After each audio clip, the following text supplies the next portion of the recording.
Occasion. We've got a very good guest speaker with us tonight. Great one. He even said he was going to juggle for us, if you wanted to see that. One ball at a time. That's right. But no, we are going to go ahead and call the meeting to order. We're going to go ahead and start things off with our invocation. We have Gerald Eves who's going to do that for us. Gerald. Heavenly Father, thank you for this great privilege of being able to serve you this day. We thank you for Jesus on the cross for us, shedding his blood in our place, that we have eternal life. I pray, Lord, now for the business at hand that you do with Mr. McKissick. Lord, touch him and help him. I pray that you just let him lead. I pray that there will be a revival to get him back to the Bible, the Constitution, the righteousness in our land. Amen. God, these upcoming primaries and elections, we ask that you put the right people in the right places. We will thank you in Jesus' name. Amen.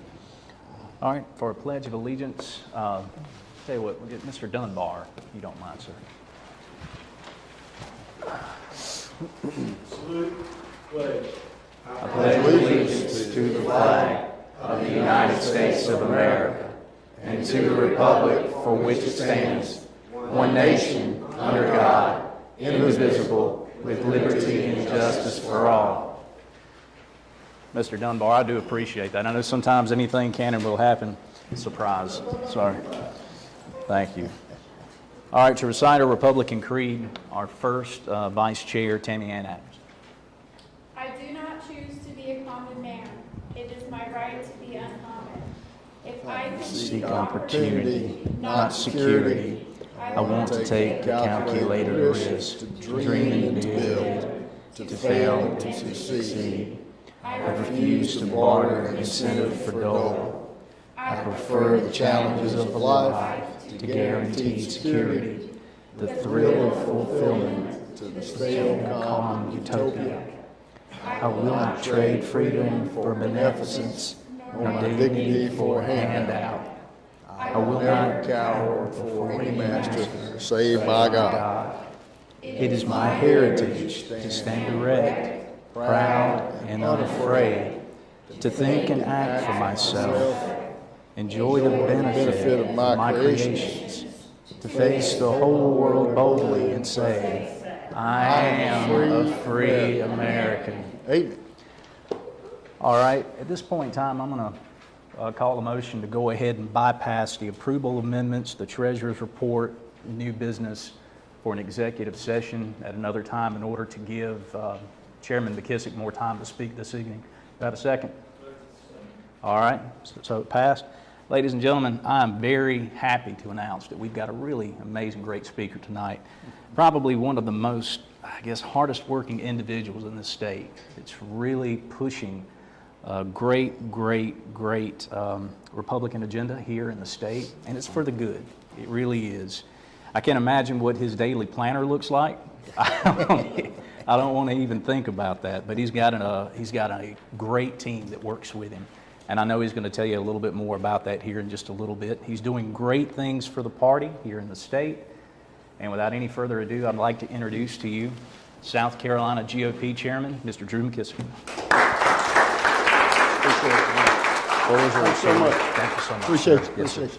I'll give you that $5 later on for that. Well, thank y'all. Well, I hear that there's food later, though, so I want to stand between y'all and the dessert. So is that the wrong place to be? Between Freddie and the dessert table. Sounds like they got a little bit of reputation. Well, thank y'all for being here, for having me this evening. Thanks for inviting me. And y'all give the chairman and committeemen a round of applause for what they do for the party here locally. I appreciate y'all. Look, we can't have an organization without people. And that's just, it's a cliche to say it, but it's a cliche because it's true. We can't have an organization without people who are willing to work. This stuff does matter. I mean, whether you're a donor, whether you're an activist, whether you're a party officer, whether you're a candidate, a volunteer, whatever, it takes people to make all this move, and I thank y'all for doing that. Y'all make this possible. But this stuff does matter. Otherwise, y'all wouldn't be here, on Monday night at this time when you could be doing something else, whether it's cutting grass, hitting golf balls, or chasing the dog, or watching, I don't know, Jeopardy at this point. Or what time is it? Jeopardy on yet? They need to figure out that host situation. I'm just saying, I'm pulling for Ken Jennings personally, but, anyway. But, it does matter. And we saw that, in the 2020 election. We saw it matters to get people involved and engaged. We've got this wonderful thing in this country called self-government. But the most important part of that phrase is self-government. We can't outsource this stuff to somebody else. Of course, y'all get that. I'm preaching to the choir. We got a lot of folks just like us who are sitting next to us at church or standing next to us at work. That it's our job to actually get them interested, get them involved, and get them out and get them doing. The biggest enemy that we've got is not Democrats, it's apathy. That's the biggest enemy we've got out there, especially when it comes to apathy among people who think like we do. And it's our job to help convince them, to help educate them. We've got a lot of folks in this country that, again, are apathetic. And, we've got, a disease in this country of, if I could say in a word, I guess you would say, would be ingratitude. Maybe for the things that we have here in this country, what the Lord's given us. And, we don't give much thought to it, and we're the ones who are active. We forget about a lot of things we ought to be grateful for, obviously, but, we don't have to look much further than the news and look what's going on in other parts of the world right now and see it. And we've got a lot to be thankful for here in this country. We're not worried about somebody coming in, shooting the doors off this evening, or a missile strike coming in here tonight because somebody wants to come and, take where we live or, some other just totally random reason. We got a lot to be thankful for, but it's our job, again, to help convince other people that this is important. And this is how we actually help secure the blessings that we've been given in this country, is by being involved. And it's critical that we do that. Again, we saw that, in big letters, bold, underlined in the 2020 election cycle. We saw what happened, nationally, unfortunately. So everybody boo Joe Biden right now. And he's doing a remarkable job right now. I'm just saying, it's almost like the man's working for the Republican Party. Like he's an undercover Republican maybe, or a double agent or something like that. I mean, the poll numbers lately have just been disastrous. And the worse it gets, it's like, more and more rats start jumping off the ship. Every other day this week, within the last week, there have been 3 senior White House aides have either announced they're leaving or actually have left last week. This is all just within the last week. 2 senior aides from Kamala Harris's staff, multiple congressional aides, 31 Democrat congressmen, or 32, I forget which, has announced they're not running for re-election. Why? Because they see the writing on the wall and they see what's coming. It's like a freight train heading at them this November. It's no fun to be in the minority. They don't want to be in the minority. They're going to get out and get while the getting's good and go make some money somewhere else, or, whatever it is they want to do with their life, or go spend time with their family, as they say. That's fine. But we've seen what it's like whenever we end up on the wrong end, and we've seen what it's like when we're on the right end. Here in South Carolina in 2020, we got it right, unlike some other states.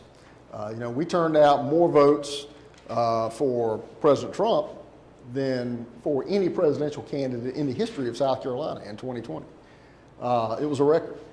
We turned out, we're able to take back a congressional district, picked up 3 state Senate seats for a record Republican majority, biggest Republican majority of the Senate in 140 years. Picked up 2 state House seats in the last cycle. Same thing there, biggest majority for Republicans since the end of the Civil War. And we saw what we've been able to get done. I mean, we don't always get everything done that we want, but what we're able to get done last year was historic with the heartbeat bill passed in the Senate, finally able to get over Democrat obstruction over there after several years of trying to get that through. And Second Amendment legislation that we passed, so the most pro-life bill in the state history, the most pro-gun legislation passed in state history last year. And now moving on to this year and the things that we've been focusing on. And just a little bit of a legislative update. We're right at the finish line on getting a real election integrity bill passed here in South Carolina now. In 2020, that a lot of other states, y'all have heard the list, we could quote them, Arizona, Michigan, some other states, Pennsylvania, Georgia, had big problems. And we saw, or rather, after the election, looking into the different laws that were on the books, what happened in the courtrooms, et cetera, in those different states, and what caused to happen in those different states and why. I got appointed to the Republican National Committee's Election Integrity Commission to look into about 20 other people who look into that all around the country on a state-by-state basis. What went right, what went wrong, what can we learn from that, how can we stop it from happening in the future, what do we need to put in place in various states to make sure we don't have this problem going forward. And here in South Carolina, we did not have the problems that they had in other places. Democrats came here, tried to file the same cookie-cutter lawsuit, or did file it, that they did in about 20 other states, I believe it was. And within a couple of a day or two of having that lawsuit filed, we got our attorneys on the phone. State Republican Party intervened in that case. 2 federal cases and 1 state Supreme Court case. And we took them and fought them at the Federal District Court and the 4th Circuit Court of Appeals all the way to the United States Supreme Court. We were the first state that made it to the Supreme Court, and we won. We stopped them cold here in South Carolina. They were not able to change any of our election laws for the 2020 election here in South Carolina, like they did in other places. In Georgia, you had a Secretary of State that gave up half the case if the Democrats would drop the other half of the case. That baked the cake in Georgia right there when you got somebody who will roll over and just let it happen. In Pennsylvania, they didn't fight back early enough. You had Republicans, elected officials up there who were worried because, the media is what they are. They're the Democrats' attack dogs. They're the Democrats' water boys. And they were running around saying, well, if Republicans fight this, it's going to look like they're trying to suppress the vote. I'm like, well, welcome to the Republican Party. Here's your hat. They're going to say that about you anyway. You want a bumper sticker for your car? Whenever they challenge the law, you got to fight back. And we did. And we intervened in that case again, took them all the way to the Supreme Court, and we won. We actually have a precedent now, because of us fighting that case here in South Carolina, that it's legal for a state to require witness signatures on mail-in absentee ballots because of the case we fought here. And that's a precedent now that other states around the country can look at. But now we're working on making it tighter. So, we looked at that, and just because we didn't have the problems that other places had doesn't mean that our laws are perfect. There's always ways we can improve what we have. So the list of things that we looked at here in South Carolina, we came up with a wish list of 20 different things that we'd like to do to tighten up election law here in South Carolina. Now, I met with members of the House, some of the Senate, sat down with the Speaker of the House, folks on the Judiciary Committee, and by the time it was all said and done, the 2 bills that we got passed out of the House represented 18 of those 20 things that we had on our wish list that we got into those bills. And y'all give a round of applause to your Representative Gillum right here. It was a big part of helping get that done. Thank you, sir. So we got those sent over to the Senate, and basically they got combined into one bill. And then a problem happened. Somebody asked me one time why stupid stuff happens in politics, and I say it's usually because of somebody's ego. And that's the case here. We had some folks in the Senate who put an amendment on the bill which would give the Senate advice and consent control over election commissioners. We can sit here and debate all day whether that's a good thing or a bad thing. Point was, everybody else agrees on everything else in this bill. So why would the Senate come along and put a condition on the bill that the governor and the House don't agree on when we can just get this thing passed and signed into law and have it apply to our upcoming elections? And let them argue about that later on down the road. And from my own personal opinion, I don't think that ought to be the case, because election commissioners actually sit as judges in cases of contested elections. So why would you give the senators the ability to have advice and consent power over somebody who would be a judge in an election case? Doesn't make sense to me, but again, my point is it just doesn't need to be part of this bill. The House on Thursday took an interesting step. In their Judiciary Committee, they took the election bills that they sent to the Senate, and they attached those bills to 9 different bills that are going to be sent to the Senate this week. So if the Senate hadn't got it enough, they're going to get it 9 more times this week, and they can make a decision whether they're going to deal with it and negotiate and get this done or not. And hopefully cooler heads will prevail and we'll get that done, because literally it's like the equivalent of us being down at the half-yard line. We're ready to go into the end zone, and all of a sudden somebody wants to fumble the ball on purpose. Doesn't make a lot of sense to me. We need to get this done. So if you haven't spoken to your senator yet, give them a call, encourage them, negotiate with the House and the governor. Let's get this thing done. Let the governor sign it so it can apply in our primary and it can apply in our general election this year. and it'll go a long way to securing elections here in South Carolina, much, much more tighter than they already are. Beyond that, the House is looking to pass, I believe, the Education and Savings Account bill this week, so we got good school choice legislation now moving through the House. Passed the Senate earlier this year. That's a platform item for the Republican Party, is more school choice. We think that, you know, parents can do a better job deciding how to educate their children than bureaucrats.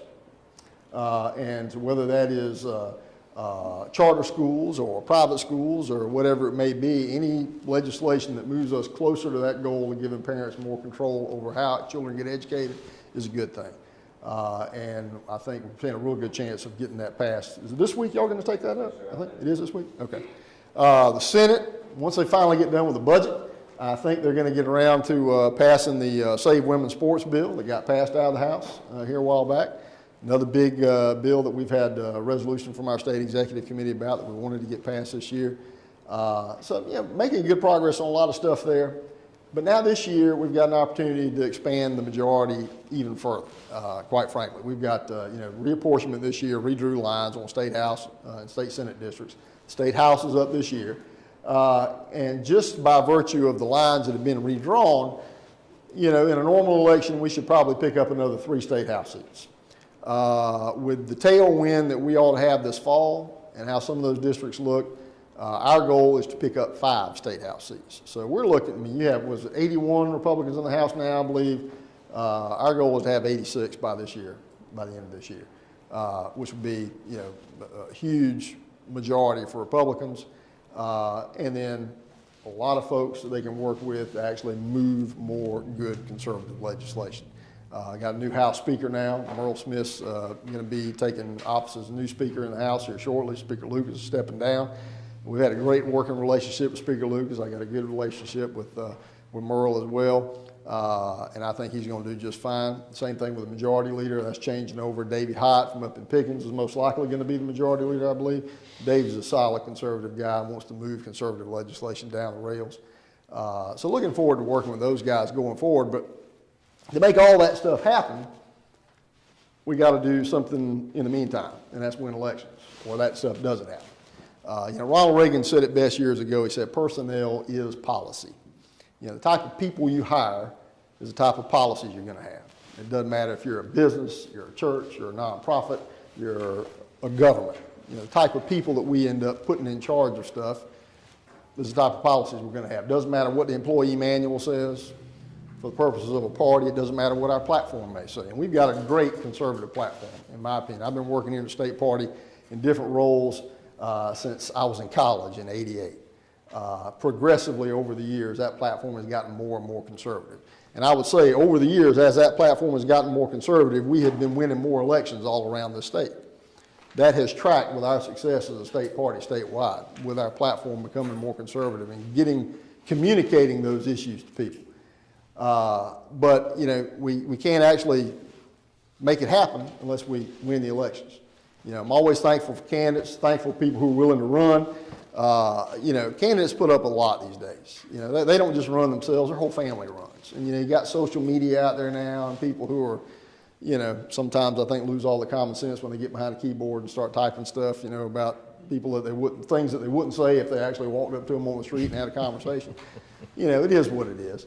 They have to put up with a lot. You can't beat somebody with nobody. We got to have candidates. So I thank the Lord for candidates every day. I thank the Lord twice for good ones and appreciative of them because that's what it takes. And then it takes people who actually work with them and help them. And that comes back to what we do as a party. And there are 3 key things that we focus on. 3 things. And it doesn't matter whether you are running a school board race or you are running for president of the United States or you've got a small political committee locally that's trying to focus on fixing potholes, or you are the National Republican Party. 3 key things that any good political organization is going to focus on. There are a lot of other things that we can do, but these are the things that only we can do for ourselves, okay? And the first one is organization. Again, if you got no people, you got no organization. You got to have people. You got no people, you got no campaign. You got no campaign, you got no victory, you got no policies you like. We got to get people together and get them organized. That's the first thing. Second thing is our message. So like I said, we've got the most conservative platform we've had since, before I got involved in the party here in South Carolina. But what is our message? How are we communicating those things that are in our platform? How are we communicating those things that we believe to other folks in such a way that's going to get them to join us and work with us? Because if we don't communicate those things well, we won't bring more people to our cause. We don't do that, we're not going to grow, we're not going to expand, we're not going to win. How are we communicating our message? I've been married for 6 years now. Got married when I was 47. It took that long to figure out I got all the good out of being single. So did that. My wife came along and, redecorated the house and threw everything I had on, went to Goodwill, and it's been an experience, man. We've renovated, I think, 2.5 times now since I've been married. But so you want like get real close together, renovate a house together, and live in it while you're doing it. You learn a lot about one another, especially you hadn't been married very long. But I found communication is pretty important. Obviously, and we had I'll tell them myself. We had an incident about a year ago where we were off doing some decorating, search, if you will, for some things that needed to go in the house. And, I thought, all right, we'll spend some time, we'll go out in the afternoon, and we were looking for mirrors and something else. And we ended up going to 6 different stores to find a particular type of mirror that she was looking for. And, by the 6th store, we couldn't find it. And then I did something that, in retrospect, I probably shouldn't have done. I expressed a little dismay the fact that we hadn't gone that long and not found anything. We could be doing something else more productive. That was the wrong thing to say. That was bad communication. And then for the next 2 days, we really didn't communicate at all. It was very quiet. Only things that were like necessary, like you're on fire, or other things that you had to know. There's a car coming, don't turn there. And then that was on Saturday. I think it was that following Tuesday. I got home. She had a package showed up at the door, and it was a rug that she had ordered. A Turkish rug, which apparently I didn't know had to come all the way from Turkey. It came from the other side of the world to my house, for her to put down on the floor. And she pulled it out, and she'd taken it out, and she, after we'd had this little discussion, she had said, well, that's it, then you be in charge of renovation for a while. I'm not going to do it anymore, because she had been project manager. So I was like, okay. And she gets her rug, and she's looking at it on the floor, and she kind of does that thing where she stops, and she looks at it over here, and she goes to the other side of the room and looks at it this way, and then she looks at me and says, what do you think? And I said, well, I'm just thinking about what color curtains I need to get over to go with that rug, since I'm in charge of decorating that. She's like, I take it back, I'm taking it all back, I'll be in charge now. But we weren't communicating very well. So I've learned, just don't always say everything you're thinking. So there's a reason you get this little thing that's supposed to be between what you're thinking and what you're saying, that filter, just stop, think about it a little bit. Maybe don't even say it, let her get mad at you for not talking is better than saying the wrong thing. But when it comes to candidates and communicating with voters, and what we're actually communicating what we're actually about. Obviously we don't want to say the wrong thing. We want to say the right thing, but there's also the right way to say the right thing. Are we speaking in a way that is, I believe the term is winsome? Is it winning people over to us? You had someone once say, I'm a conservative, I'm just not mad about it. Which says a lot. If sometimes we come across maybe as being too angry, don't get me wrong, there's a lot of stuff for us to be upset about, in society as we look around. Things that are definitely going the wrong way. But when we want to change it, we got to get people to our side, and a smile is going to win somebody over quicker than than a scowl. I mean, that's just human nature. That goes all the way back to the playground. And that's part of what we need to do. We need to communicate well, communicate what we believe. So that's the second thing. Manpower, and then communicating our message. And then the third thing is really, really simple, is fundraising. We raise money to make number 1 and number 2 possible, in a nutshell. Everybody who's run for office, every candidate in this room can tell you probably their least favorite thing to do is ask people for money. Nobody likes to ask people for money. And one of the things I try to convince candidates just to get in their mind is you are not asking people for money for yourself. You are asking people for money for what you are doing and what you believe in and what we're trying to do, and get them to invest in that. You know, I've found that the number of people who will usually, you know, pick up the phone when you call them now, because we have this wonderful thing on our phone, you know, usually with, you know, if you know somebody, you got the name and the phone and the caller ID.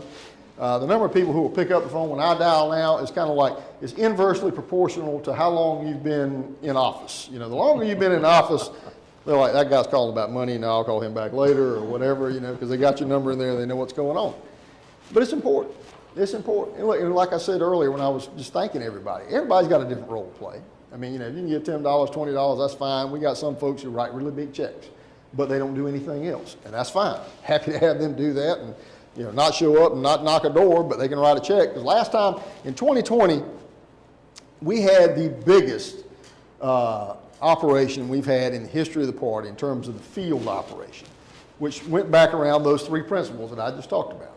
And we were able to raise enough money to then go around the state and pay door knockers, and not counting the volunteer door knockers who were out there. We had kids, you know, high school kids and some in college that we paid to knock on doors statewide to the tune of over 650,000 doors that we paid to knock on. 650,000.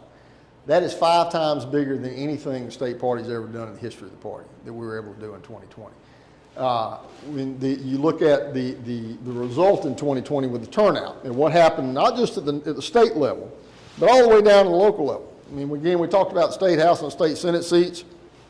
At the county level, we picked up, I think it was 6 sheriff seats, 3 or 4 coroner's races, some probates, et cetera, and about 20 or some odd county council seats.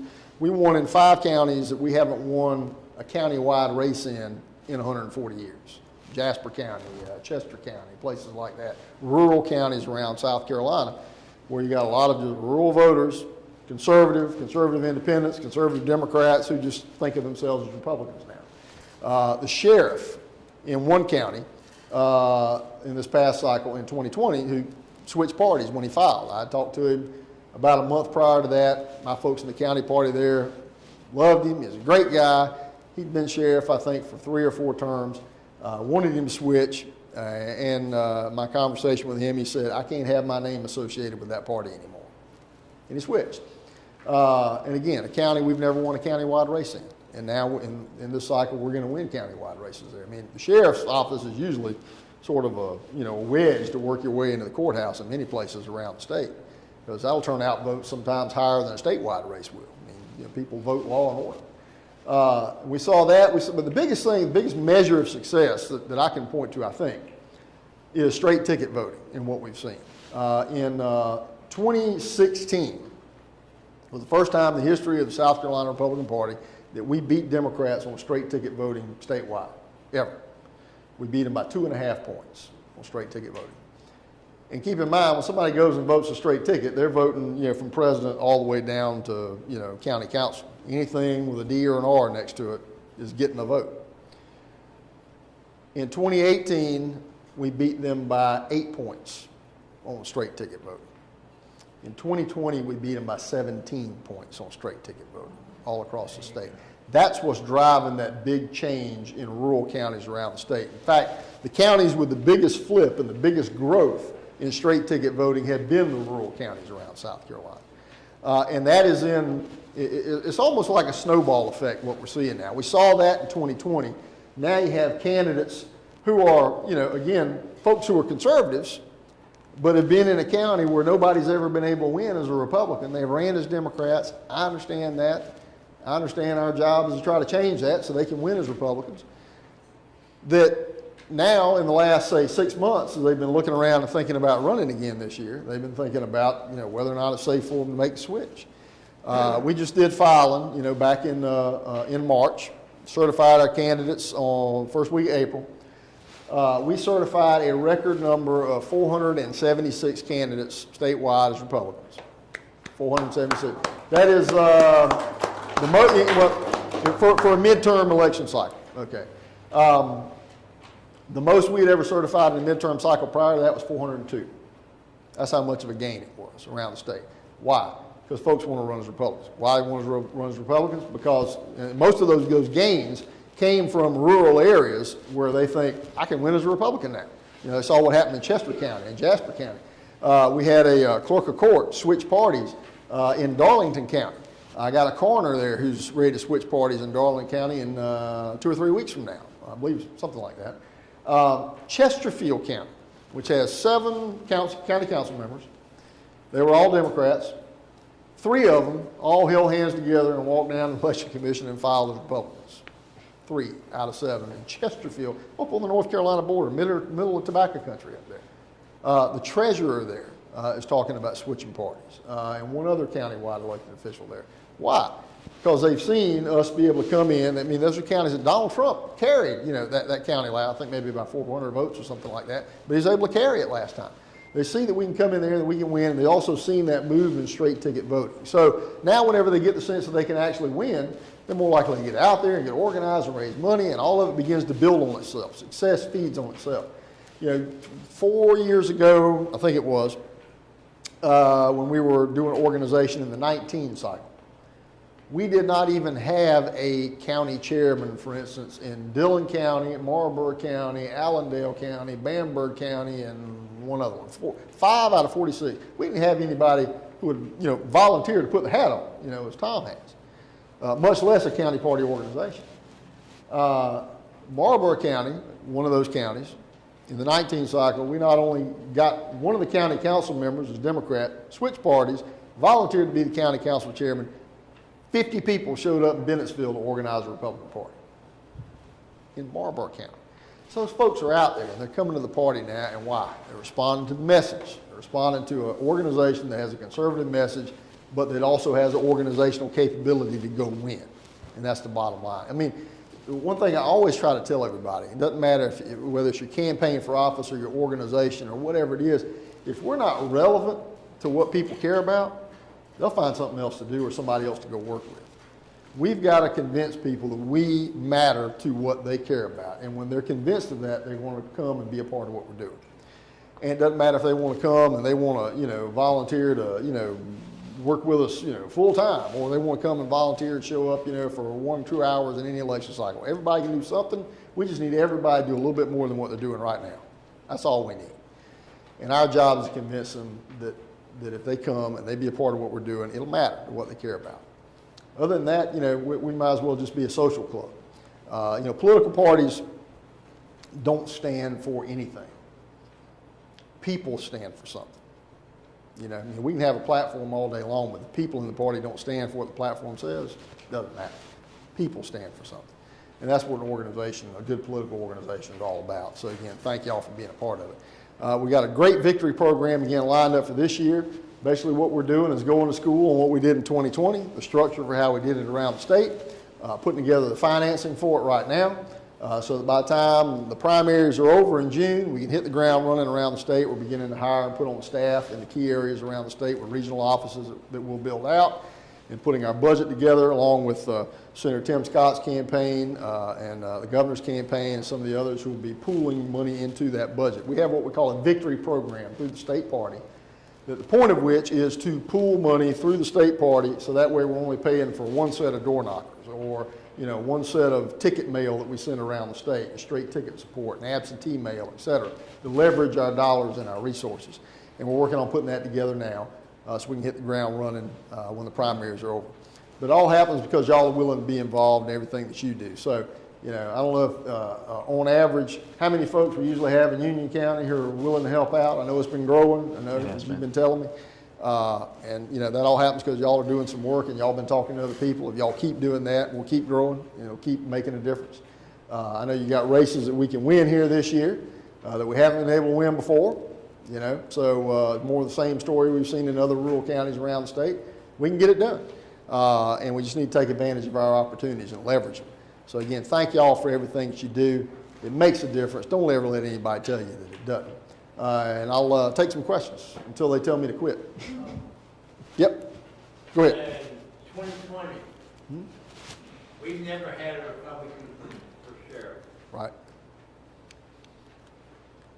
And I know we had a great I think he's sitting back yonder. Right? Maybe Stephanie can help him into running again.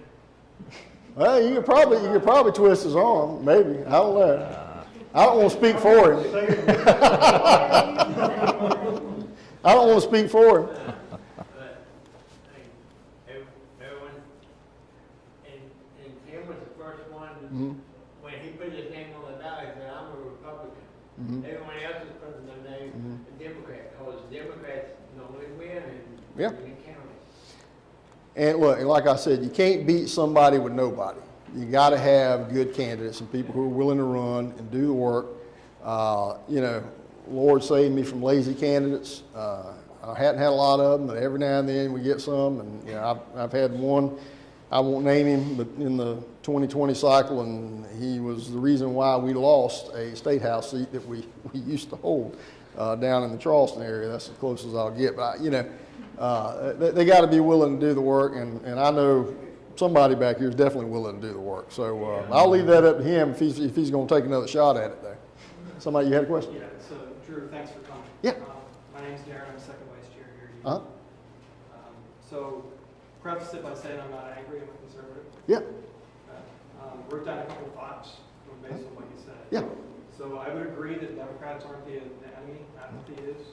It is. My opinion is that the way you combat apathy is with education, get involved. Yep. Relatively new to this, right? I think I challenged that guy up there, had no idea what I was talking about. But, you know, I showed up, cold, wanted to get involved, got involved, had no idea what I was getting involved in. Yeah. He did a good sales job, didn't he? Yeah. So we want people to get involved. That means you're going to have new people involved. Yeah. Which means you're going to have different perspectives. Sure. But we have the same policies. And so my question to you as the GOP chairman is around our policies, our rules that we apply to ourselves. Okay. So if the role of the GOP, as you said, is to establish an organization that can empower and support people, which I agree with that. And one of the things that we do as a GOP is to manage our message and effectively communicate that. And if we believe success breeds success, and we need to be relevant, We do. and we're in Union County, which is predominantly a blue county, and we're trying to turn it red. I think we're at least purple here now, I think. Yeah, we're getting there. Yeah. The only way we turn it red is if we support all of our candidates, all of them. Why do we have a rule that says in a primary the GOP can't support multiple candidates on the Republican ticket? So first off, well, we don't have a rule that says we can't support multiple candidates. It does, actually, in terms of state party rules. Now, again, I don't want to speak for county party rules. I don't know what your So county there's party different rules rules? are. Yes. Okay. Okay. So, I mean, there are state party rules which basically, a lot of which are written in state law, and then a lot that go beyond state law. Again, a lot of our, for both political parties, a lot of state party rules come from the code, the state code that governs how parties have to organize in order to be able to qualify for the ballot. So organizing as a party gives us automatic ballot access. So we are a certified party because we have organized a certain way that qualifies under that, and we get an automatic line on the ballot. So Okay. at the state So- level, you can support multiple Republican candidates for the same position in a primary. Well, no, well, technically, yes, we could, okay, but we don't do that typically. What we'll do is we'll wait for the primaries to get over most of the time. Why? If So, success breeds again, success, well, look, there can be multiple reasons why, because one thing we do have to remember is that we are an organization of people who will support this one and support that one, and people who will, in some cases, cause strife if there's intervention in one way or another, or if we just step back and wait for it to get over with in certain areas. My policy has been basically, y'all live here, I don't. I live in Columbia, and I'm trying to run a state organization which is comprised of local county organizations all around the state. I want the state organization to be as effective as possible. I want y'all to win your local races. I want to provide resources to y'all to win those races, but I also want y'all to turn out the votes that are going to help statewide candidates win.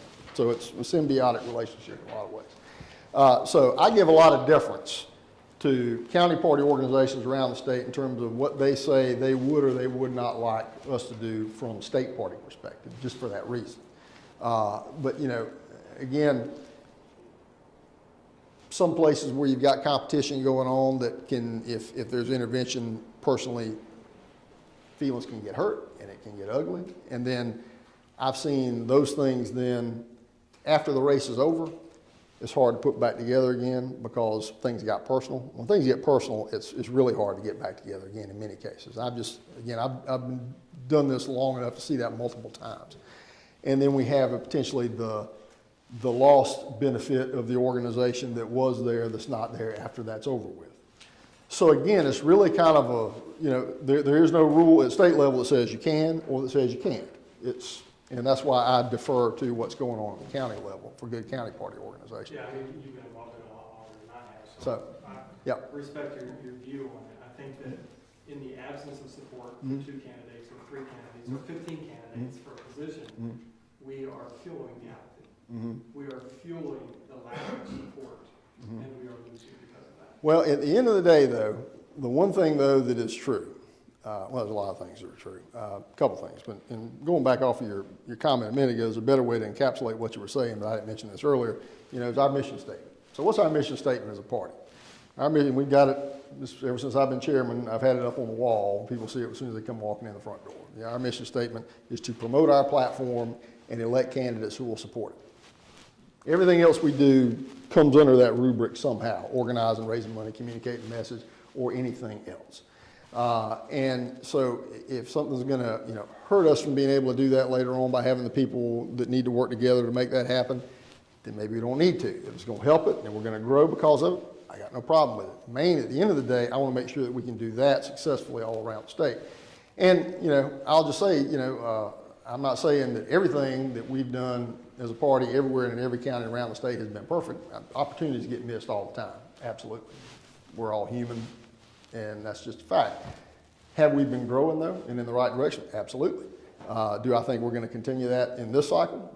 Absolutely, I do. I think we're going to win. Are we growing and are we improving our situation at the rate that the Democrats and the lefts are imposing their will in the last 12 well, I mean, you know, what's going on in other places versus here, you know, I'd say, you know, here, let me put it this way. One of the best ways to answer your question, I think, is with candidates. So the figure that I gave a minute ago, we had 476 candidates we certified the ballot. Again, it was a record for a midterm. How were the Democrats on that number? And I'll let you know. I'm glad you asked that question. Democrats filed almost 100 fewer candidates than they did 4 years ago in the same type. It wasn't quite 300 candidates, so they filed statewide. We filed, like, I think, about 160 more candidates than they did statewide. Why? You know, because they are imploding here in South Carolina, especially in rural areas, as we were just discussing. Statewide, we've got 7 statewide constitutional offices in South Carolina. Out of all 7 of them, we, of course, filed candidates for all 7 of them. They filed candidates for 3. Governor, Superintendent of Education, and Commissioner of Agriculture. They filed somebody for that. They didn't file, I mean, no, I'm sorry. Superintendent, not Agriculture. Anyway, 3 out of 7. They just left 4 of them wide open. They can't even find somebody who's willing to jump up and pay the filing fee that they're going to have to pay for that because they've begun to fail on that organizational front, that message front, and the message front is causing them to fail organizationally and financially here in this state. Now, I mean, you know, other states and what we see in other places around the country is a whole other matter, you know, but, you know, and nationally they're raising money, and we're doing a better job keeping up with raising money online against them, et cetera, et cetera. Every state is its own unique, you know, political environment. But, you know, again, I wouldn't trade positions with them right now for you know, all the tea in China. Somebody else? Back here? Oh. Yes, sir? What's with the open primaries? Like, What's that? Register as Republicans and Democrats, but absolutely. open primaries. So that's, so in our platform actually calls for registration by party. And we're actually taking that a step further, calls for closed primaries. Problem is you can't close a primary unless you have people registering by party because you don't know who's in what party. So when you go vote this June in our primary, for the 3rd time now, you will see a question on the ballot because I put that question on the ballot and it says, Do you believe that people in South Carolina ought to be able to choose to register with a political party when they register to vote? That's on our ballot, again, in June, along with 2 other questions. We've got a bill, and we'll have a bill again in the coming next session to promote that in the legislature. So I had a conversation with the chairman of the election law subcommittee in the House, Jay Jordan from over in Florence, who committed to me 2 weeks ago that he will give a hearing on that bill for us. So whenever we actually do get a hearing for that set, we're going to send an email out to Republicans all around the state. If you want to come in and testify about partisan registration and potential closing primaries, here's going to be the date. Come to the House chamber, the committee room, and you'll be able to testify about it. Again, we've been pushing for it for a long time. The problem is, quite frankly, one, you got a lot of folks in rural areas who think, well, if they close the primaries, I won't be able to win as a Republican. I don't believe that. Number 2, it's kind of a devil you know versus the devil you don't know. They got elected under this system, and they're really not sure what it'll be like if we change that system over there. You know, multitude of other states around the country have a partisan registration system. You know, so it's not, things aren't going to blow up. What it would give us as a party is a better list to work with. If I've got a bigger list that shows me who wants to affiliate with my party, I want that list. Right now, the only list I got is who shows up to vote in my primary. And that isn't necessarily always, in some counties around the state, going to be, Republicans. In some cases, you got Democrats come over and vote in the primaries, which gets me to the other issue. Not only do we not control who votes in our primary in South Carolina, I have no control over who runs in my primary under state law. Jim Clyburn could have walked in and said, I want to run for governor as a Republican, and legally I couldn't stop him here in South Carolina right now. I've got another proposed law which mirrors what happens in Tennessee, which would deal with that. In Tennessee, they don't register by party either, but they have a law that says that the state says that the party gets to define who is a bona fide Republican or a bona fide Democrat for purposes of running in that party's primary. And what they do is they say, if you hadn't voted in 3 out of our last 4 statewide primaries, you can't run for office in our party, unless, say, the state chairman or the state committee would give you a waiver. So say, for instance, my local sheriff who wants to switch parties, I could give him a waiver and I could switch him if my local folks want to switch him over. But other than that, that would keep folks who haven't been supporting our party from actually running in our primary. So it's 2 different ends of the problem. Both ends, I think, need to be fixed, personally. And we're going to have bills aimed at both of those in the next session. Somebody else had a hand up? Yeah, there was some discussion that we might not be the first Southern primary in the 24 election. Oh, we will be. We just changed. So we were in Memphis at the Republican National Committee meeting 3 weeks ago. I'm on the Rules Committee. And we just adopted rules for the 2024 process, and then the full RNC voted on them. And that controls the timeline. So they readopted the 4 carve-out states. So it will be Iowa, then it will be New Hampshire, and then 10 days later it'll be here, and then Nevada. Don't know the exact dates yet, because basically the way that works is like a set of dominoes. Iowa always wants to be first. And then New Hampshire has a law, state law, that says they have to be the first presidential primary by state law. Their Secretary of State has to move it. And then what we typically do is just wait to see when New Hampshire decides to do theirs, because they always do it on a Tuesday, and then we'll do ours 10 days later on a Saturday. So once they get theirs set, we'll pick our date, but we will be the first in the South. We'll be the 3rd one up. So that is officially set in the rules now per 3 weeks ago. Somebody else had a hand up? No? All right. Thank y'all. Appreciate it. Appreciate all you do. Appreciate you, buddy. Thank you so much. Yes, sir. Appreciate Absolutely. you. Thank you. Thank you, sir. We were actually piggybacking off of what he was saying about some of the bills that were coming up in the House and seeing the finish line pretty much coming up soon. I was kind of hoping to have Representative Doug Gillum come up and speak about that. He's been on the floor with all of that going on. Would you mind doing steal your thunder. One second. Drew, could you address one thing before you leave? And explain the Elephant Club to everybody before you leave? Oh, he wants me to talk about fundraising. Yeah, I'll do that. All right. All right, so, Elephant Club, Thank you. We have a dinner, you haven't heard of it yet, Silver Dolphin dinner, it's once a year. It's called, the first dinner we had was in 1967. Ronald Reagan was the first speaker.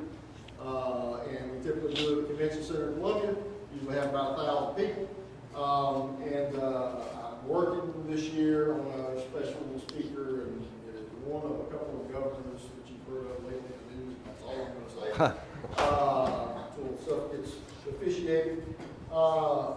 But the way it works is originally back in the day, it was you pay $10 a month or $120 a year and you get a free ticket to the dinner. That's what they did with Reagan first. And then when I got elected chairman 47 years later, it was still $10 a month, $120 a year. Y'all heard of inflation? So we changed it. We put in different levels. So we got bronze, and people just want to continue to give $10 or whatever. That's fine.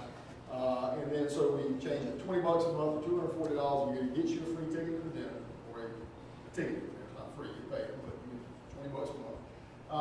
If you want to come in as a gold elephant member, it's $40 a month, $480 a year, but that gets you two, plus a VIP ticket. So we got the VIP reception before the dinner actually starts. So you or your spouse or friend or whatever, that would be 2 VIP tickets. And then if you want to be in line to be able to get a ticket with the speaker to the event, whoever it may be, that's Chairman Circle. That's $80 a month or $960 a year, but that also gets you entry and other tickets to other events that we do throughout the year. So we'll do receptions in different places throughout the year. Plus, whenever we have state conventions and so forth, cut your convention dues, delegate fee in half, so you don't have to pay as much to other events that we do. Any other special events that we have, like for instance, President Trump came to Florence. Folks who are Elephant Club members got tickets basically half price. And there's a very, very, very, very good chance he will be coming back before the primary in the lower part of the state. So, all I'll say. So if you're interested in that, being able to get even cheaper tickets to that, if you're an Elephant Club member, you get cheaper access to it. So anyway, it helps make everything that we do possible. When I first got elected, we had 13 Elephant Club members who were actually paid dues. 13. Now we've got 1,107, something like that. So that pays the bill. It keeps the office open, and then we'll put on new staff, and then I can go get money from our big donors to do special projects. Nobody likes to have to come to them and say, give me $50,000 so I can pay the bills. Nobody likes to pay the bills. People want to do a special project, or give me $50,000 so I can knock on 20,000 more doors in this district or something like that. So this gets us paying the overhead, bring the donors in to do the projects. It's been working out real well. Keeps growing. So love to have y'all be a part of that. If you're not a part, I'm sure if Freddie can set you up. He's got a brochure somewhere out there. So thank y'all again. I appreciate it. Hey, good evening, everybody. I hope you know who I am. It is, but let me caveat on to what Drew said about my first year in the Army. There's certain things that you are expected to attend, and you understand that very well. So it got that way. I feel that way in the House. There's certain things for our district to represent us. So first year, I said I'll join the Silver Elephant Club. He did. And I did. And I had to buy a ticket for my wife to attend with me. The second year, hey, it might be better if I go as a gold elephant member, which we did. And I've been a gold elephant member ever since. Me and Pam attend every year. It's a black tie event. It is great. The reception prior to that they have before the event. And I'm telling you, that was well worth it just to see the people, meet the people, hear the people speak. So that's a big benefit, and also it supports our state party, and that is even bigger for us. But that's one thing that I would encourage you. If you are interested and want to get deep, that's the way to do it. So, Drew. Hey, thank you, Mr. Chairman. Thank you for coming. And Drew has left the building. That's right. Thank you very much. So, Drew's a huge Elvis fan. is he? And he done very good for. We gained in the House and the Senate, this past year with his leadership. He's always willing to come out and talk to people, even in the rural counties, like you just seen. And so he has benefited us. He has helped us. And I want to tell you what impressed me most of all about him. The heartbeat bill that come up the first time. I was a co-sponsor since the beginning, and When it come up, we passed it out of the House. It went to the Senate for testimony. He didn't have to be there, but him and Hope were there the whole time through that committee and the testimony, supporting our bill. So that impressed me when he didn't have to do that. So, but the bills that he talked about, one is what the election laws. I think we put in 4 total. They were all good and was going to help us. And like you said, the Senate made an adjustment, an amendment to it about them controlling the election commission to do that. And let me tell y'all, that's, you know, I trust people. Most of us feel like this. When it comes to that, you can say what you want. If it's left up to politicians, not the governor I'm talking about, and when the governor does it, I have one person I can hold accountable for that mistake, if it is a mistake. Or I can say, you did a good job. That's one person. Don't tell me that sometimes in our heart, good old boys don't play a part. And when you get a senator, that Randy's my good friend, and I want to put him over that, come on, let's rally.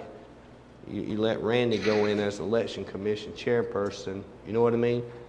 When it's dialed into one person, our governor, the head of our state government, instead of leaving it up to people where it can be sometimes a good old boy system, and saying, hey, because I like Darren, he's my buddy, and he's your buddy, and you're a House member, and you're a buddy, our senator, we're just going to gather up, we're going to elect Darren. That's the only issue I have with that. I don't like the good old boy politics thing. It is, if they're a good person and can stand on their merit and deserve it, I'm all about it. You know what I mean? And when it's left up to 46 people to say that, and you got to hold 46 people accountable for their actions. So that's the only issue I have with that is it can come down to the good old boy politics. And I've seen that a lot, and we don't need that. I don't think that anyway, and that's why we're going to try to remedy that situation. What else was it? You know, campaigning. I think we had, in the special election, we had great candidates on the Republican side of the House. And that is the way, right now, Tom, look, we used to not have 5 people. When I first got elected and went to the meetings, we didn't have 5, 6 people in here. Freddie, you remember? Over at the City Hall? Look at you now. It's the right heart for the right reasons to support our values and to do that. And everybody that supports our values, I'm going to tell you, I run on it the first time. I'm a Christian. I believe in God, and I stand on that. I'm for small government. I am pro-life, and it's proven by the endorsements that I've got from the South Carolina Citizens for Life, our 100% pro-life voting record. I believe in the First Amendment. I stand on the Second Amendment. I was in the military. I believe in a strong military. To maintain peace, you have to prepare for war. And that's what makes us strong. And that does maintain peace. So that's what I stand on. That's my values. And that's the way our party feels. When I first got in this election and said I'm going to run, when the Lord gave me peace about weeks and weeks of prayer, and He gave me that peace, I would have run against Donald Trump, whether I won or lost. I had that peace about it. And let me tell you, I had politicians in Union come to me and said, you better change parties. You'll never win unless you are running as a Democrat. And they were all my friends. They were leaders in politics in this county. You know what I told them? I will lose then. My values do not go along with the Democratic Party values. I said, and I'm okay with losing. I didn't know whether the Lord had me in here to win or to lose, but for whatever reason, I knew He had me in here. But there was no way I could run based on the values that that party projects. So the bills that come up, most of my comrades in the House feel the same exact way. Don't get me wrong, there's some that are Republican or conservative in name only. And they don't vote that way all the time. but they have to stand accountable to their voters. I was first asked about term limits, and that's come up before. I have term limits. Every 2 years is my term limit when you either vote me in or vote me out. So I hope I represent our district's values, and if I don't, you don't need to support me. And if somebody else runs with your values, that's who you're supposed to support. But that's just the way it is. And there's some of those bills that come up, collecting money, asking people for money. I hate it. And most of the time I do not do it. And I'm being transparent and honest. The only person, I've got $100 from one person. Now my Republican caucus supported me. But you know, and I'm not. I hate that. Union's not a rich town. You know what I mean? My family didn't come up rich. And it'd be hard to say, hey, here's $100 for your election campaign when I'm barely making the light bill. And we have people like that here. And that's why I don't do that. If I need, when we first started, I just took a couple loads of cows to the sale, you know. And don't get me wrong, I've supported a lot of my campaign out in mine and pound savings. So, but that's the way it goes with money. So if you can help somebody, not necessarily me, but some of these local candidates that don't get support, help them. Even if it's $10, do that for them. It does make a difference when you got to run an ad in the newspaper or plug on the radio. So that's especially with our party growing the way it is. Like you said, getting people to take part that share our values. It's just like the big organizations, whether they're liberal or conservative. When you can come up there and say, I got 500 people in Doug Gillum's organization, this is what I want you to do. It's going to mean a little bit more than coming up and saying, I got 10 people in my organization. You know what I mean? But when we stand together, we have more power and we have a better opportunity. And I'm going to be quiet. But thank you. And Drew done very well. He does lead our party well. I think anyway, by my values. Thank you. Absolutely. Thank you. Before we close out tonight, there's one thing that we do want to discuss. We have got an event coming up this Thursday night.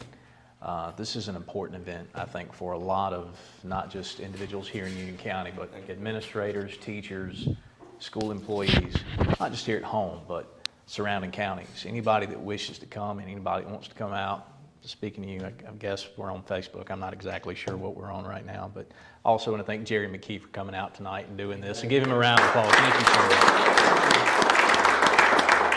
that. We have got a forum, it's a Republican candidate forum for the South Carolina State Superintendent position that's going to be coming open. That is this Thursday night.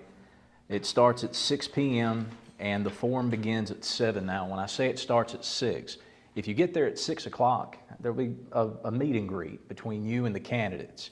If you're a teacher, you're an administrator, you've got questions, come up and speak with some of the candidates. Now, the candidates that have confirmed to be here are Travis Bedson, Brian Chapman, Kizzy Gibson, Kathy Manus, and Linda Wells. Lavinus Wells. And they're going to be there. So you'll have an hour to meet and greet with them. And then they're going to take the stage at 7 o'clock, and we're only giving them about 15 minutes to speak. We were originally going to do a debate, but we realized that we had so many people that would be there. At the time when we started planning this, we had 11 candidates. It's the most contested election in the state at that time, and it still may be, because now we have 8. So we've got 8 candidates, 6 of which are Republican, 2 of which are Democrat, okay? So we were able to get these 5 to confirm for that date. So when that was put out there, we were able to get others on board. So that's taking place this Thursday night, 6 o'clock, meet and greet face-to-face, 7 o'clock, the forum begins. It's going to be out at Union Veteran Park, Foster Park, okay, the lodge up on top of the hill. If you need any information on that, you can call me or Freddie. Some of you may be new in the room. Ms. Sherry, I know you've got my number now. I hope you've got it saved. If you ever need anything, you call me. But if you need to reach me, it's 864-429-6969. You can call me day or night. I won't answer at night, but you can call me. And if you have any questions about that, I know Freddie, if you need to get in contact with Freddie, he will be more than happy to talk to you as well. This is a very important event, I think, and to have it here in Union, I think is a blessing. I think it's great that they've agreed to come and do it on that night, and I really think we're going to have a good turnout, and I want you to prove me wrong, and I want us to have an even better turnout than what I think we're going to have. So for the teachers, administrators, those who are retired, those who are still in the school system, parents, grandparents, anybody that's been involved over the last few years for what we've had to go through with COVID in the classroom and everything, I would love to say that it's post-COVID. I can't say that right now. So these candidates may be able to answer some questions or in their forum talk about some things and plans they have for the future of the state when it comes to our education system, the testing system, things of that nature. So I invite you to invite other teachers from around the state, from around the county, from around surrounding counties. Come out. This is your opportunity. I'm sitting here thinking to myself, we've got 8 candidates, 5 have literally said they're going to be here. There's a good, very good. Democrats we didn't invite. Yeah, well, I mean, yeah, but the likelihood of one of the individuals on that stage that is going to be the winner, that's a very good possibility. So this is your chance to come out, speak to them one-on-one, and if you work in the education field, this is a great opportunity for you. I'm just glad we were able to do it. The 5th, yes ma'am. It's this Thursday night. And like what he's saying too, just piggybacking off that, you know, you can read a newspaper article and you can see somebody's ad. This gives you a chance face to face to hear that person and ask them questions, you know. And if you need to reach out to a principal or a teacher or whatever that you may be friends of, you know, that can't be there, they may have questions they want to ask. You know, get with them because, as I said on the radio this morning, you know, the way it works, the federal government sends the money to the states. And then the states decide, each state decides how that money is dispersed as far as education goes. The superintendent of education is that person. So the type of testing that our schools do, anything involving the schools, our local schools have to go by the rules that's passed down by the state. So this person right here, whoever it is, this man or woman that's going to be elected, most likely there's a strong chance they're going to be there Thursday night. And you can hear what they have to say, you know, what their plans are to make our state better. You know, when I've traveled around with the congressional office, so many of the businesses and companies I meet with, we say, you know, how can we help you? And they say, well, it starts in the schools. You know, we believe it starts with the 7th graders, working with them, getting them ready so when they graduate, or they're going to college or tech school, or where they're going to, well, this person right here is going to decide what those 7th graders on forward, how they've been prepared to become adults and get to the world out there. So come listen to them, you know, raise your hand, ask a question. So. And who better to ask questions than a teacher, yeah, an administrator, a parent that's having to sit here and do this on a daily basis. They're working every single day, and they know what's good and what's bad, what works, what doesn't work. So, you know, this chance to, and once this person's elected, you know, how long they're going to be there, you know, we don't know, but, you know, it's a chance. Okay. Having said that, do we have any The other other thing I'll say is that I did bring Mark Hammond, helping him, so I brought some signs by. You know, he was here a couple of months ago, Secretary of State candidate. His signs with us, so feel free to take one with you and put it in your yard, you know, put it where you may want to put it at. So. Okay. Having that in mind, moving forward to conclude the meeting with benediction. Do I have a second?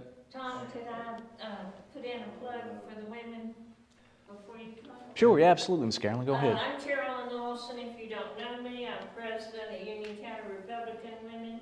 We meet in the same place on the 24th of May. We meet on the 4th Tuesday of every month as a general rule. And we would invite you to come to our meeting. We invite men as well as women. We don't let men have a voice and a vote, but we can be associate members, and they can support us and help us in a lot of things we do that we can't do. We do have to have some men to help us. You know, there's tables to be moved, all this kind of stuff. So it's always good to have some men around, and you do have a voice and can speak. You just don't have a vote. But we'd love to have you. In fact, one of the candidates As far as I know, she has already committed that she will be here on May the 24th, that I had asked her months ago, and I just asked her a week or so ago, was she still planning to come, and she says she is. Yeah. That's great. Kathy Manis. I talked That's to the great. campaign director last week, the night you called me again today, and she's coming both times. So, we will have some other speakers along, we have speakers every month. And particularly, this is such a busy year. Those of you that don't know, last year we had a patriotic celebration. We hadn't even been organized a year at that time, and we had 168 people at a patriotic celebration. We had a Christmas tour of historical homes in Union County, and our guess is we had about 300 people come out for that. So we do a lot of good things, and we try to educate other women. We had one of our members run for office in the primary a week or two ago, and so we're very proud of her. She didn't win that one. It was her first time announcing for an office, but we supported her, and we are so proud of her. And we hope to have more women signing up to run for offices. And if anyone wants more information, see me after the meeting, or give Stacy your phone number. She'll send it to me, and I'll be back in touch with you. All right, thank you, Ms. Carey. All right, I'm ready for banana pudding cake. So I think everybody in here is. When's the next state delegation meeting? Isn't there a quarterly meeting with state delegation? That I'm not sure of. No, you mean, when they elect state party people? Where all the state senators that are representing this area would come to visit. Delegation. Yeah. Oh. Yeah. Now, Union, Doug can actually, this delegation gets together in Spartanburg, but. Yeah, we done it last year here. Yeah. Was it October? Yeah. Is that when it was? October? Yeah.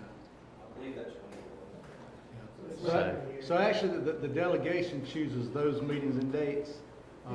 As far as our 3 senators and our representative. What we can do. We support it, but they actually run those meetings. Whenever. Okay, but when they put that out. Yes, sir. Yes, sir. Well, I'm talking. He can answer that. And we'll make sure we try and get that out. And make sure that. Yeah, absolutely. Actually, I think Spartanburg County is having one tonight, because I know Senator Martin, he said he was going to be there tonight. So. All right, with that in mind, we're going to go ahead and close out. For benediction, I was hoping Kobe Step could do that for us. Father, thank you for this time allowing us to come together. We just ask that you continue to lead, guide, direct us. Help us to be bold as we stand on our convictions as a Republican Party. In Jesus' name I pray. Amen. Thank you, Kobe.